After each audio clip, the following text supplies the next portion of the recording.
Então, sabemos quem o Espírito é, né? Sabemos o que o Espírito faz. Nós começamos com isso semana passada. O que o Espírito faz no mundo. E a gente descobriu que ele convence, né, do pecado, da justiça, do juízo.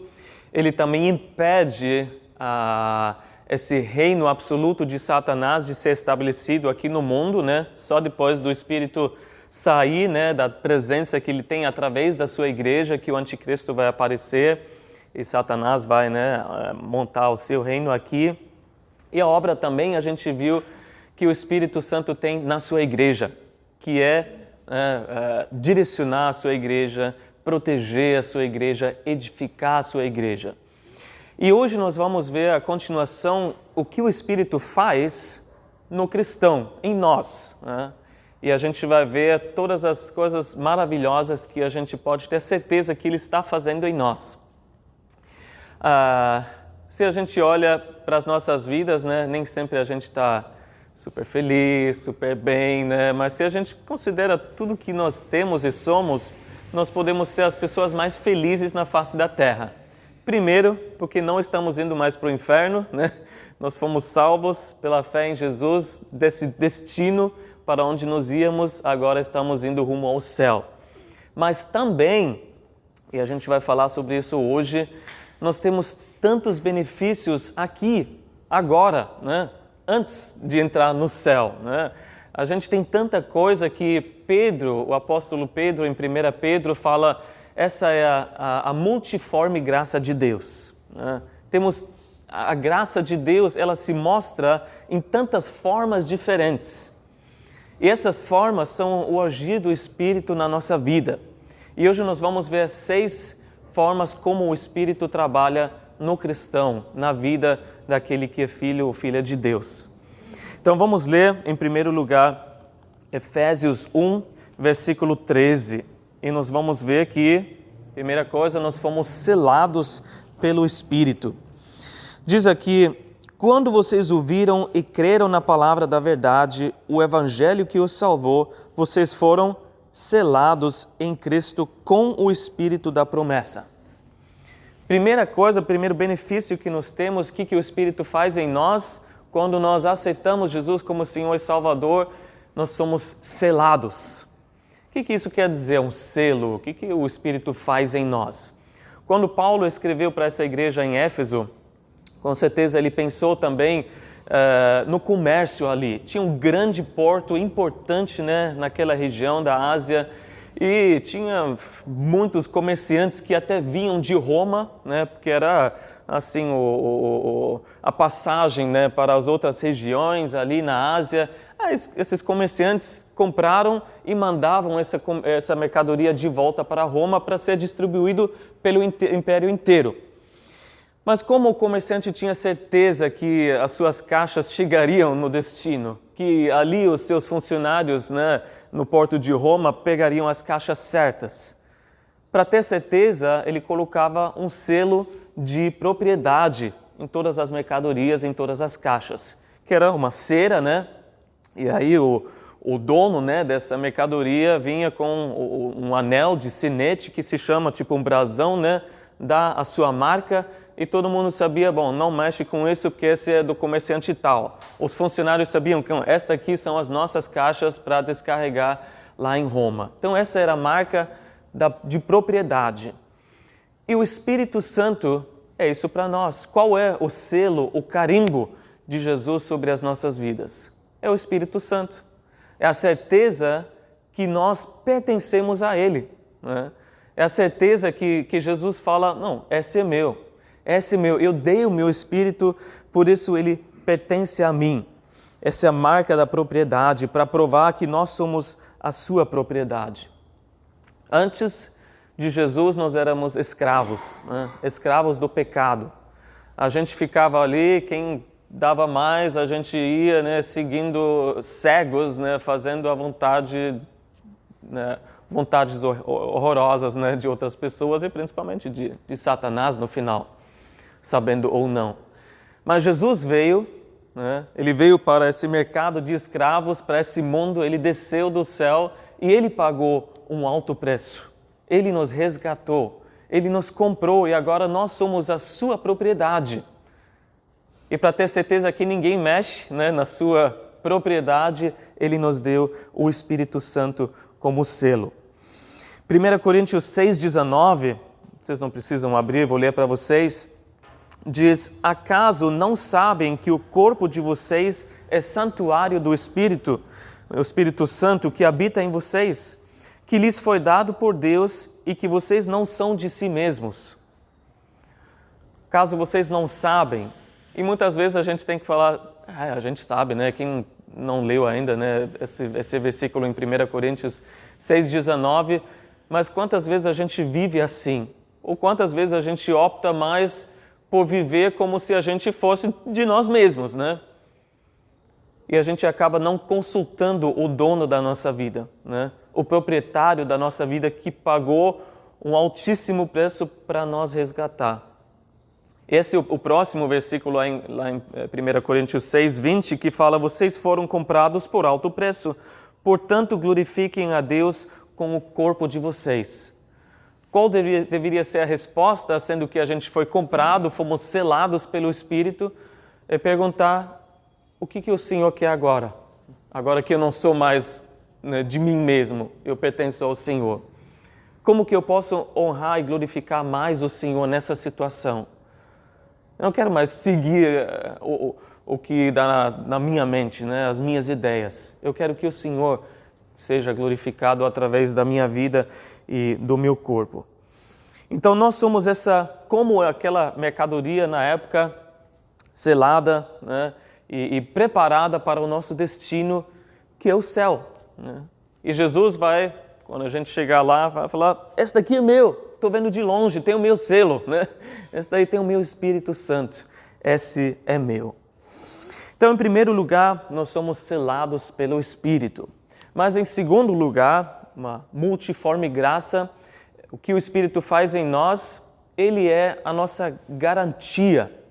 O que isso quer dizer? Vamos abrir, ou vamos continuar, vocês já estão ali em Efésios 1, o versículo 14, logo em seguida, que fala que o Espírito da promessa, que é a garantia da nossa herança até a redenção daqueles que pertencem a Deus, para o louvor da sua glória.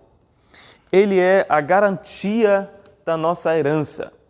Garantia, como a gente usa hoje em dia, um sinal de dinheiro que você dá para mostrar o teu interesse numa compra, né? Você não tem o dinheiro todo agora, então você dá um sinal para dizer: eu volto, tá? eu vou pagar e acertar o restante desse dinheiro, eu quero mesmo. Então, por exemplo, se você tem um carro usado, né, e alguém passa na tua casa, foi anunciado e vai lá: eu quero o carro, tá? Eu vou voltar, não vende para ninguém, segura para mim, tá? Mas ele não te dá nenhum sinal, né, em dinheiro, nenhuma certeza assim palpável, né, que ele realmente vai voltar. Não confia, né? Vende para outra pessoa se aparecer, porque aquela pessoa não tem obrigação nenhuma, né? Não tem um comprometimento. Vai lá na outra esquina, acha outro carro talvez melhor, mais barato, e fala: eu vou comprar esse, e nem te avisa, porque não tem obrigação, não tem mais ligação nenhuma contigo, né? Se tivesse deixado um sinal, voltaria para falar: não, devolve aí porque eu achei algo melhor. Mas se não está nem aí. Então, qual é essa garantia que Deus nos deu? É o Espírito Santo. É a certeza que a gente tem que Deus está determinado em nos redimir, que Ele com certeza vai voltar, né? E Ele vai terminar a transação que Ele iniciou na cruz. Vai ser a redenção completa, a salvação completa, né? De corpo, alma, espírito, e a gente vai estar com Ele para todo sempre. Mas esse é o Espírito Santo, o depósito de Deus, a garantia de Deus que Ele vai fazer o que Ele disse.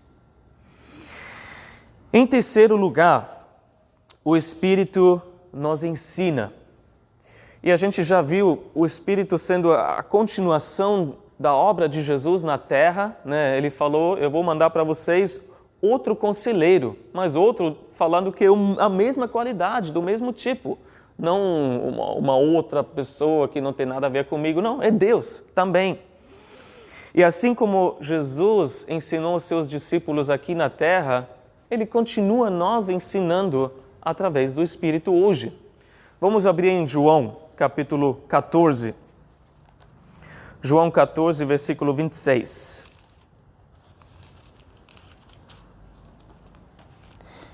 João 14, 26. Eu quero ver quem é mais rápido, folhando na Bíblia ou no aplicativo. Porque o aplicativo não é tão rápido assim, às vezes.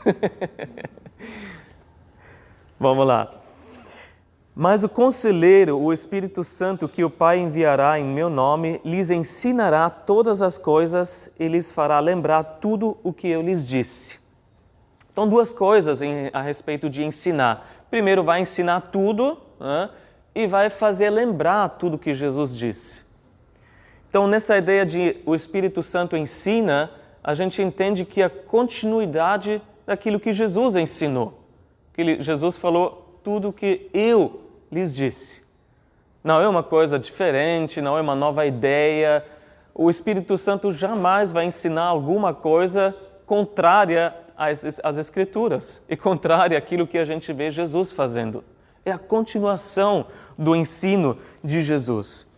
Então, em primeiro lugar, Ele ensinará todas as coisas. Ele nos ajuda a entender a palavra de Deus. Não sei quando você se converteu, como você começou a ler a Bíblia, né? Se você devorou a Bíblia e estava com toda a vontade de aprender tudo, mas você lia passagens que você falava, oi, estou entendendo nada, né? Quem pode me ajudar aqui? E graças a Deus sempre tem pessoas que já estão um pouco mais tempo, né, andando com Jesus, que já tem um pouco mais de entendimento, mas às vezes você não tem ninguém, né? Dependendo de onde você mora, né, onde você está, talvez não tenha nem igreja, né, onde aquela pessoa se converte. Mas como? O Espírito Santo ensina. O Espírito Santo nos ajuda a interpretar as Escrituras. E Ele faz isso como? Você lendo, você compara um versículo com outro versículo. E de repente um se encaixa no outro. E as coisas começam a fazer sentido. E Ele abre a nossa mente. Isso é pelo Espírito Santo. Você lembra talvez os discípulos, né, que faziam tantas perguntas, né? Jesus contava uma parábola, eles falavam, não entendi nada, explica aí. E Jesus, com toda a paciência, sentou, né, e explicou. Então, o semeador é assim, a semente é a palavra, né, e tudo mais.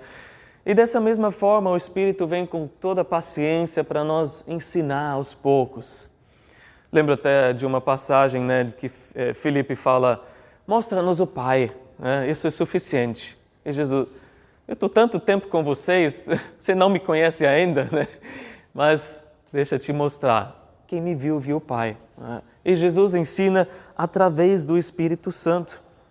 E a gente pode ser honesto assim como os discípulos, né? Às vezes a gente fala, esses discípulos, né? Mas a gente também tem muita pergunta que você talvez não falaria em voz alta, porque será que é bobagem, né? Mas pergunta para Jesus, fala para Jesus. Ele quer te ensinar. Pergunta para o Espírito, Ele quer te ensinar. 1 Coríntios 2, versículo 13, também fala disso.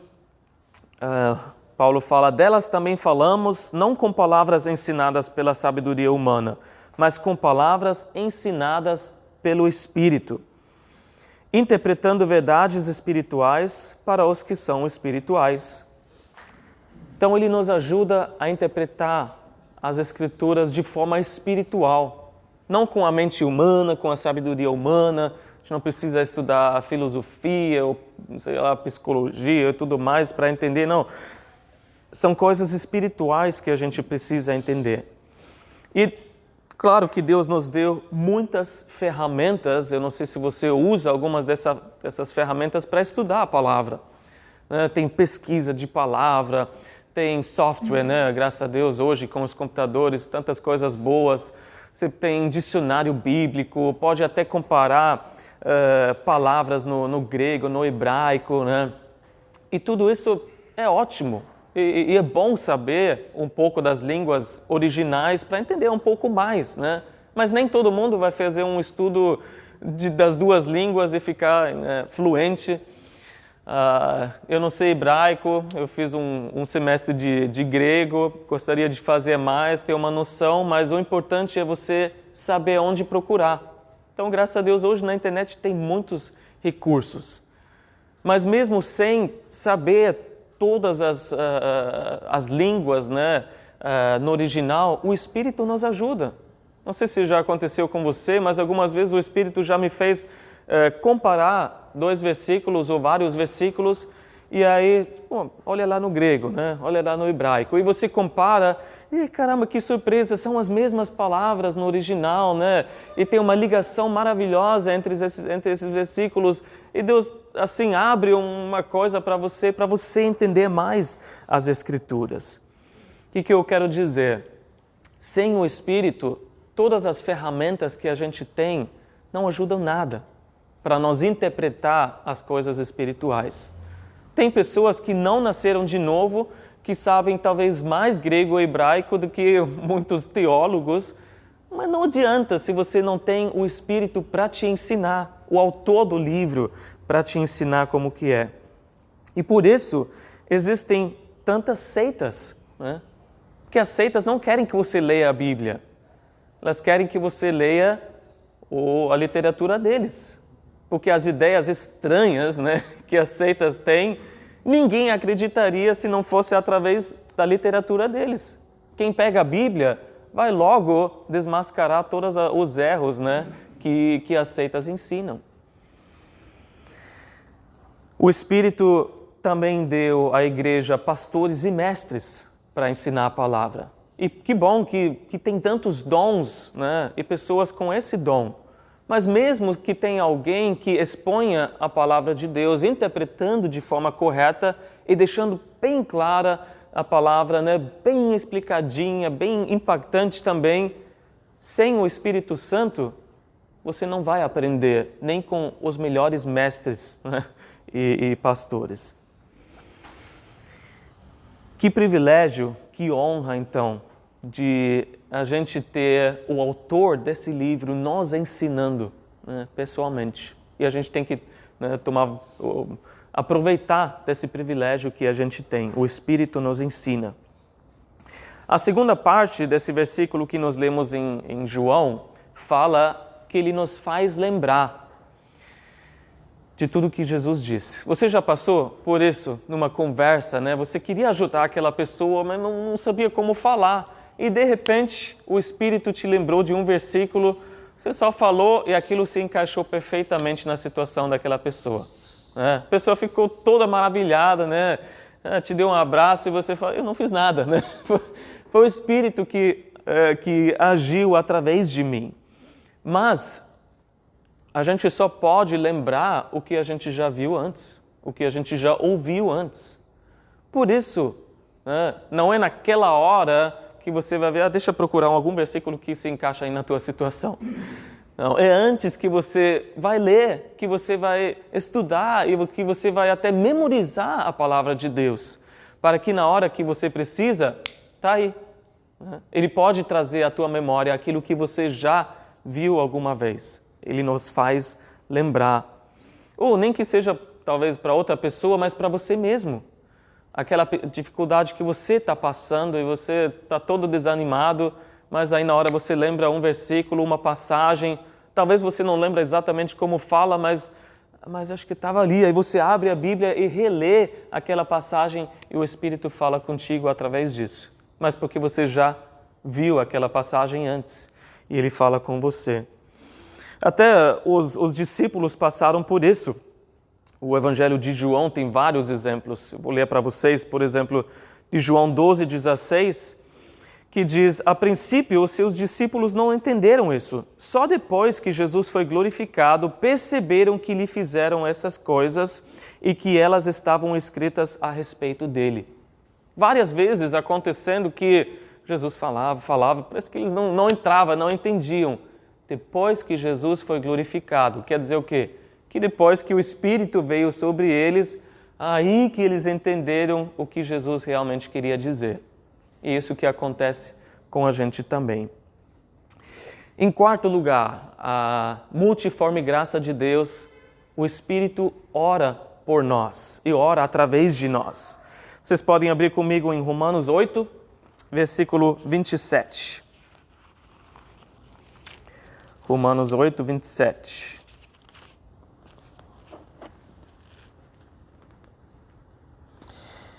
Que diz assim, até o versículo anterior, mas vamos ler o versículo 27. Aquele que sonda os corações conhece a intenção do Espírito, porque o Espírito intercede pelos santos de acordo com a vontade de Deus.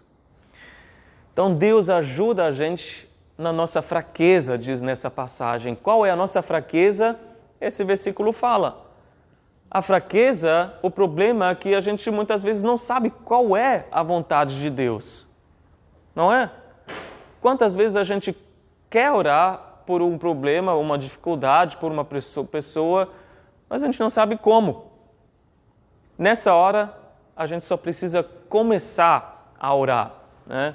Não tem oração errada. Tem que orar para o Espírito te direcionar, né, para a vontade de Deus. Mas, às vezes, a gente não sabe. Imagina, por exemplo, alguém que está totalmente endividado e aí tem que falar com alguém lá longe, faz um monte de ligação no celular e a conta vem altíssima. Aí o irmão vem e fala, ora por mim, não sei o que fazer, né? Tem essa dívida, eles vão cortar a minha linha, não consigo mais falar com as pessoas. E o raciocínio nosso muitas vezes se baseia na sabedoria humana e fala, bom, vamos orar para Deus dar uma provisão, né? Para você pagar essa dívida, essa conta e não cortar a linha. Mas será que é exatamente isso que Deus quer naquela hora? Quem sabe talvez Ele queira que ele fique um tempo sem telefone para que ele entenda como ser mais prudente com os seus gastos, né? A gente não sabe toda hora exatamente a vontade de Deus, mas o Espírito nos ajuda a orar nessa hora, de acordo com a vontade de Deus. Ele nos ajuda a orar. E não adianta insistir e mandar Deus fazer aquilo que você quer, porque os seus pedidos não vão mudar a mente de Deus, né? Ele não vai mudar de ideia só porque você está insistindo tanto. A gente precisa entender que o propósito da oração não é mudar a mente de Deus. Eu vou te dar tantas razões que você vai ficar convencido que eu estou certo. Às vezes a gente acha que funciona assim. Não, o propósito da oração é que a gente abra o nosso coração, que a gente esteja alinhado, né, com o propósito e a vontade de Deus. E aí Deus vai fazer o que Ele sempre quis fazer. Mas o Espírito nos ajuda a orar de acordo com a vontade de Deus. E graças a Deus, né, Deus não responde todas as orações que a gente faz. A gente começa a entender cada vez mais, a amadurecer, né, e algumas orações que a gente fez no passado, ainda bem que não foram respondidas. Em quinto lugar, o Espírito nos ajuda a testemunhar. Se você quiser abrir em Atos 1, capítulo 8, versículo bem conhecido, né? Atos 1, 8, que diz, mas receberão poder quando o Espírito descer sobre vocês e serão minhas testemunhas em Jerusalém, em toda a Judeia e Samaria e até os confins da terra. Para quem Jesus falou essas palavras? Quem Ele escolheu?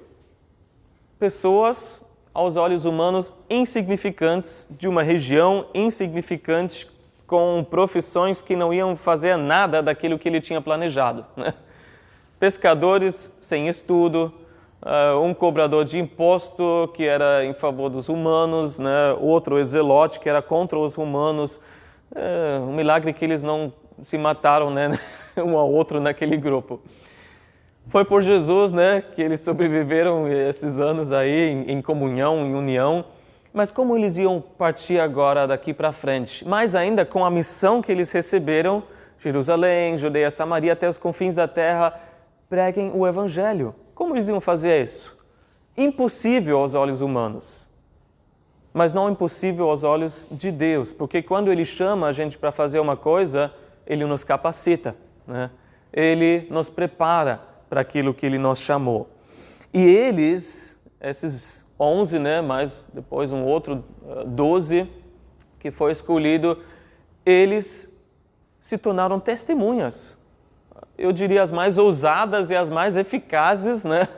Por causa do Espírito, que o Espírito veio sobre eles. E eles testemunharam em palavra, com as suas vidas e através de sinais também do Espírito.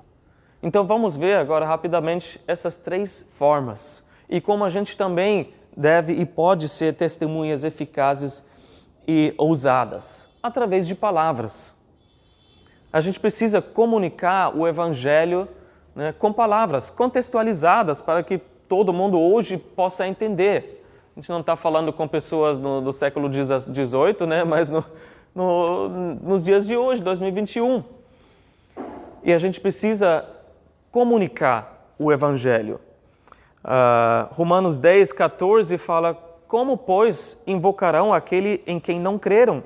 E como crerão naquele de quem não ouviram falar? E como ouvirão, se não houver quem pregue? Versículo que sempre é citado em missões, né? Mas missionários somos nós aqui, né? Nós estamos em missão, não precisa viajar para longe. Como vão crer se não há quem pregue? Essa é a importância, a gente não pode se calar, a gente precisa aproveitar as situações que Deus nos dá para falar mesmo. Mas aí a gente percebe que alguns têm um dom para isso, né? Eu conheço alguns que têm um dom que, onde estiverem, falam de Jesus, né? Tem uma facilidade para pregar a palavra de Deus e parece que as pessoas realmente querem ouvir, né? E tem outros que são mais tímidos. Às vezes parece que é a maioria, né? Não sei. Tem bastante gente que é mais tímido, que tem mais dificuldade em falar, né? Usar as palavras para falar de Jesus. E muitas vezes acabam ficando em condenação, porque não são igual àquele evangelista. Mas aí chega Paulo, em 1 Coríntios 12, ele faz uma pergunta retórica. Quer dizer, a resposta é clara. Ele pergunta: são todos apóstolos? São todos profetas? São todos mestres? Né? Não. A resposta é não. Nem todo mundo é evangelista. Cada um recebeu um dom diferente. Claro que a gente precisa estar aberto, né, para ser um vaso que Deus possa usar, um instrumento, né, dele. A gente deve fazer o ministério de um evangelista mesmo não tendo esse dom. Mas quando a gente falha, não caia em condenação, né? Não vai se autoflagelar porque você não conseguiu falar tão bem, porque você não lembrou daquele versículo, sei lá, que você queria falar tanto. Você fez o que você conseguiu fazer, o que você, né, pode fazer. Talvez não é o seu dom, mas você tentou. Não vai se matando porque você não testemunhou com palavras tão bem quanto um evangelista, porque também tem a vida, né? A sua vida, aliás, fala muito mais alta do que as suas palavras. A sua vida é o testemunho mais importante e mais poderoso que você pode ter, porque não adianta nada se a sua vida não corresponde às palavras que você fala. Esse é o problema da hipocrisia na igreja, né? As pessoas falam que são assim, está assado, né? E depois o casamento vai mal, né? A família está ruim, não é fiel no trabalho. A pessoa fala da paz de Deus, mas qualquer irritação e a pessoa já explode, né? A pessoa fala da alegria no Senhor, a pessoa mais ranzinza na face da terra, né? As pessoas não estão batendo, né? Parece que tem alguma coisa errada. A sua vida precisa falar até mais alta do que as suas palavras. É o que Paulo falou para o jovem Timóteo, em 1 Timóteo 4,12. Seja um exemplo.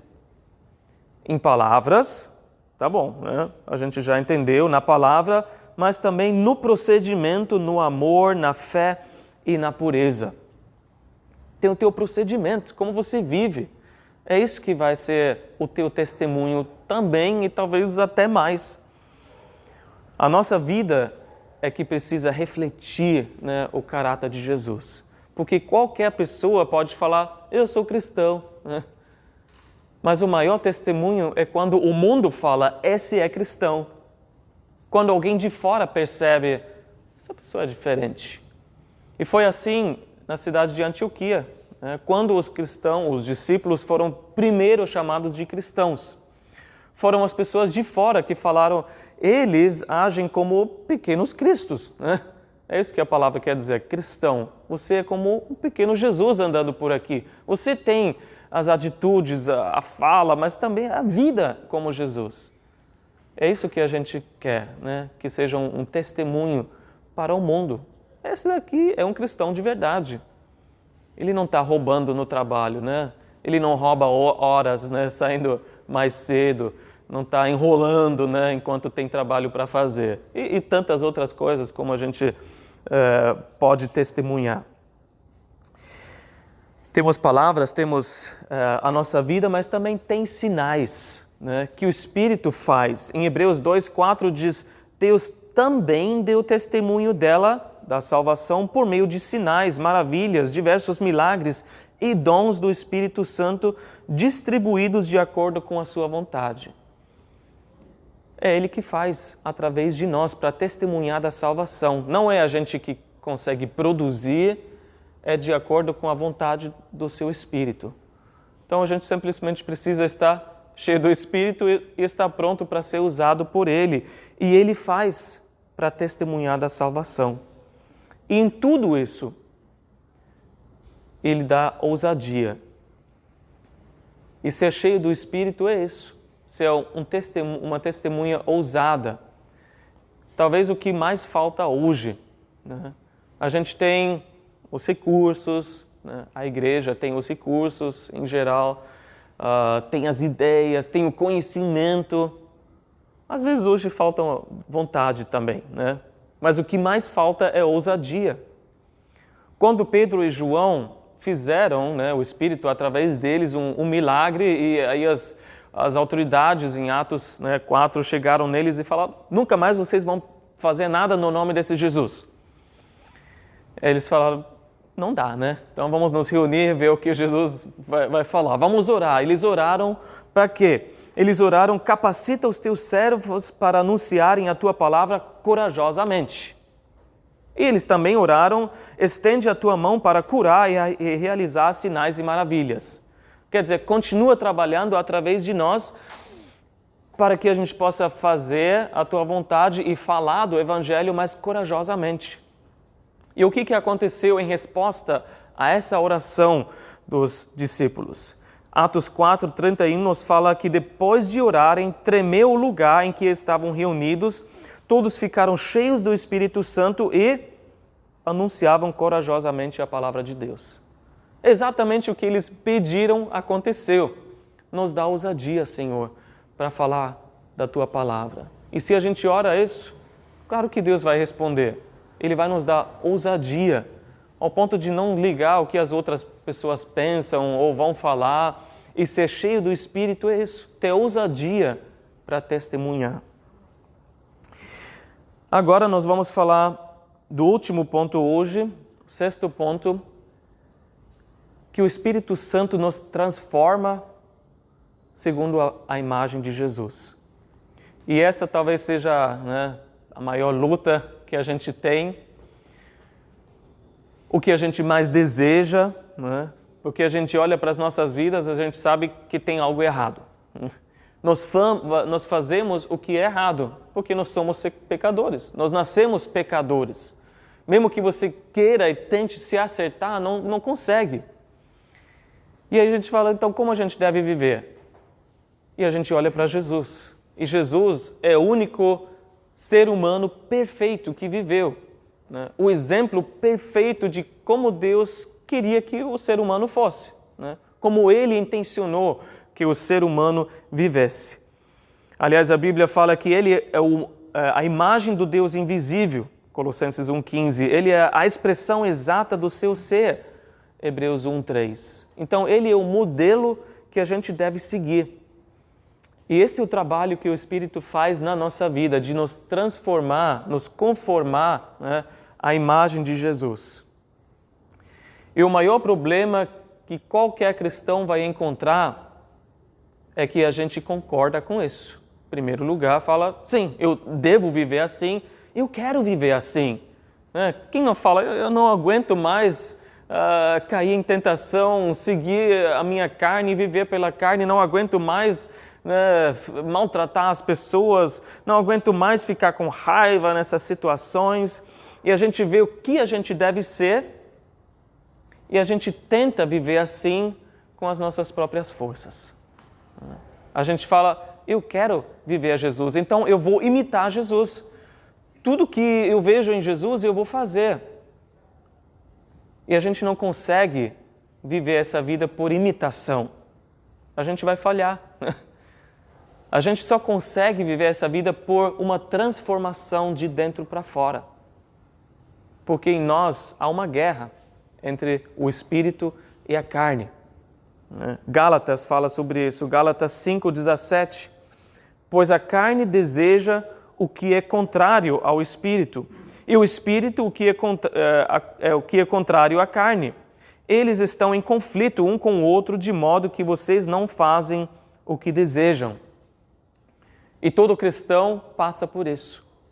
Eu quero fazer o que é certo, mas não consigo. É o meu dilema, Como que eu consigo viver a vida cristã como Deus me fala na palavra? E alguns falam, acho que vou desistir, porque nunca vou conseguir. Eu quero viver como Jesus, mas a minha experiência é que não consigo. É como Pedro, quando Jesus falou, vigiem, orem, E aí em Mateus 26:41, ele falou, o Espírito está pronto, eu sei, mas a carne é fraca. Você não conseguiu nem vigiar um pouco comigo em oração. E muitas vezes essa é a nossa experiência. A gente quer, a gente está pronto, mas a carne é fraca. E a gente não consegue fazer aquilo que a gente tanto quer. E essa experiência, outros viveram, claro. Paulo, por exemplo, de Romanos 7 para Romanos 8. Em Romanos 7, a gente vê as mesmas palavras de Paulo falando. Romanos 7:18, eu sei que nada de bom habita em mim, isto é, em minha carne, porque eu tenho o desejo de fazer o que é bom, mas não consigo realizá-lo. Ele falou, todo cristão vai passar por isso, ele quer fazer o que é certo, mas acaba fazendo o que é errado. Ele chega na conclusão, Romanos 7:24, miserável homem que eu sou, quem me libertará do corpo sujeito a esta morte? Quem vai me livrar? Quem vai me ajudar com esse problemão que eu tenho? Parece um derrotado, Mas Jesus falou que eu vou ter a vitória, então como? E aí ele passa de Romanos 7 para Romanos 8, que já começa, não há condenação para aqueles que estão em Cristo Jesus. Não há condenação, e mais ainda no versículo 2, que fala, porque por meio de Cristo Jesus, a lei do Espírito de vida me libertou. O Espírito que me libertou desse problemão que eu tinha de viver como Jesus na minha própria força. Foi o Espírito, essa foi a solução. Romanos 8, você pode ler em casa. Antes de Jesus, a gente nem tinha Espírito vivo, estava morto. E a gente tinha carne em primeiro lugar, a gente fazia o que a gente desejava, Todos os desejos da carne a gente cumpria. Depois a alma e o espírito que estava morto. Depois que você foi salvo, aí mudou. O espírito vivo agora está em primeiro lugar, depois a alma e depois a carne lá em último lugar.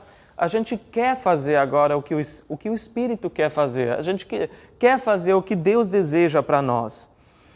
Romanos 8:8 fala que quem é dominado pela carne não pode agradar a Deus. Se você deixa a carne subir de novo, não tem como agradar a Deus. Mas e agora? Com o Espírito vivo em nós, a gente quer agradar a Deus. E Romanos 8:9 diz, entretanto, vocês não estão mais sob o domínio da carne, mas do Espírito, se de fato o Espírito de Deus habita em vocês. Em outras palavras, não precisa ser dominado pela carne. De fato, o Espírito habita em você, você agora pode viver pelo Espírito. E essa é a solução para o nosso problema. A vida no Espírito. Essa é a chave. Ele nos ajuda a vencer a carne. Que o Romanos 6:4 fala que a gente precisa andar em novidade de vida. Ontem estava falando com um irmão sobre o batismo, né? Que o batismo simboliza que a gente morreu, foi sepultado e ressuscitou com Jesus. A gente só está vivendo o que Jesus já nos trouxe através da cruz. Isso é novidade de vida, né? Não vivo mais a minha velha vida fazendo tudo que a carne queria, né? O velho homem queria, agora o Espírito está em primeiro lugar. É o que Paulo também fala em Gálatas 5, versículo 16. Por isso digo, vivam pelo Espírito e de modo nenhum satisfarão os desejos da carne. Opa, isso é o que eu quero. Eu não quero satisfazer mais a minha carne. O que eu tenho que fazer? Vivam no Espírito ou andam no Espírito Santo. É um andar, né? É você dia após dia andar com o Espírito Santo para que Ele possa te guiar, te livrar, né, das tentações.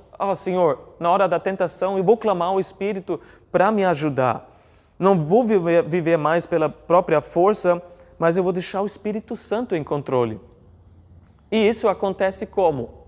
Através de uma parceria. Como assim? Você vai ficar de braços cruzados, né? Deixa o Espírito fazer, não vou fazer mais nada, mas se vier algum desejo da minha carne, eu sigo, né? Estou deixando o Espírito no controle, mas ainda estou vivendo segundo a minha carne, tem algum problema. Você está resistindo ao trabalho que o Espírito quer fazer em você. É uma parceria. Olha que o Romanos 8,13 fala: se vocês viverem de acordo com a carne, morrerão. Mas se pelo Espírito fizerem morrer os atos do corpo, viverão. Opa, tem alguma coisa que eu posso fazer na parceria com o Senhor? Fazer morrer os atos da carne. Fazer morrer. Mas como? Não sei, como que eu posso matar a minha carne? Gálatas 5:24 também fala: os que pertencem a Cristo Jesus crucificaram a carne com as suas paixões e os seus desejos. Como assim? Crucificar? Crucificar é matar. Não sobra nada, não tem mais vida. Como que eu posso fazer isso? Se você tem um câncer, você precisa fazer uma cirurgia e remover esse câncer, né? Cortar aquilo que te faz mal. Se você vê uma barata, você vai jogar Baygon ou sei lá, alguma coisa, um inseticida nele, para matar aquilo, né? Se você tem paixões, né? Se você tem né, esses desejos da carne, você vai fugir de lugares onde você vai ser tentado, você vai resistir dessas tentações. E, de certa forma, você também não vai mais alimentar aquilo. Não vou sugerir isso na sua casa com o seu, como chama, os peixinhos lá, beta, né? Se você não dá mais aquele grãozinho que ele come, acho que 2 vezes por dia, né? Ele vai morrer, né? Não faz isso em casa, porque você quer que ele continue, já que ele tem uma vida tão curta mesmo. Coitado, mas as suas paixões também, os seus desejos carnais. Se você não alimentar mais, aos poucos vão morrendo. E qual a dose certa, né? Eu vou fazer tudo isso agora. Qual a dose certa? Pelo Espírito.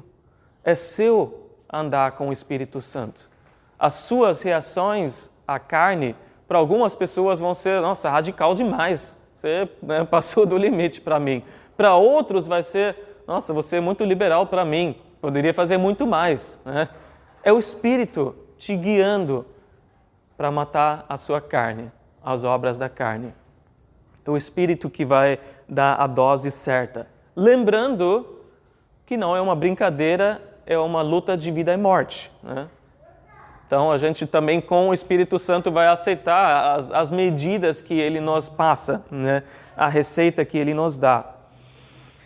E fazendo isso, mais um último ponto, a gente precisa se considerar morto, né? Já que isso morreu na minha vida, eu não vou fazer ressuscitar, né? Eu vou me considerar morto. Romanos 6,11 fala: da mesma forma, considerem-se mortos para o pecado, mas vivos para Deus em Cristo Jesus. Bem fácil. Qual a reação de uma pessoa morta, de um cadáver? Nenhuma, né? Pode chutar, pode xingar, pode roubar.